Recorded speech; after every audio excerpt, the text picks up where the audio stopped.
ఈ మధ్య కాలంలో టాలీవుడ్ స్టార్ హీరోలందరూ పాన్ ఇండియన్ సినిమాల వెనుక పరుగులు తీస్తున్నారు. RRR, KGF 2 వంటి పాన్ ఇండియా సినిమాలు బ్లాక్ బస్టర్లు కావడంతో ఇప్పుడు అందరి దృష్టి పాన్ ఇండియా సినిమాల మీద పడింది. అందరూ స్టార్ హీరోలు భారీ బడ్జెట్తో సినిమాలు తీసేందుకు సన్నాహాలు చేస్తున్నారు. అయితే ఇలాంటి పాన్ ఇండియా సినిమాలు విడుదలైనప్పుడు ఆ సినిమాల తర్వాత విడుదలయ్యే కొన్ని స్టార్ హీరోల సినిమాల మీద కూడా ఆ ఎఫెక్ట్ ఉంటుంది. ఉదాహరణకి RRR తర్వాత చిరంజీవి మరియు రామ్ చరణ్ నటించిన ఆచార్య సినిమా బాక్స్ ఆఫీస్ వద్ద డిజాస్టర్ గా మారింది.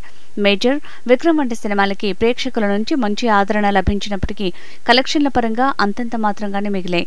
కానీ ఇలాంటి పాన్ ఇండియా సినిమాల మధ్య కూడా బాక్స్ ఆఫీస్ వద్ద మంచి కలెక్షన్లు సాధించిన సినిమా సర్కార్ వారి పాట.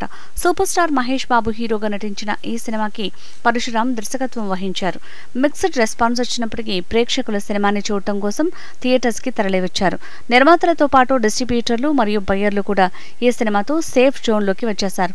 కంటెంట్ అంతంత మాత్రంగానే ఉన్నప్పటికీ మహేష్ బాబు బ్రాండ్ వాల్యూ అలాంటిది అని అభిమానులు చెప్తున్నారు.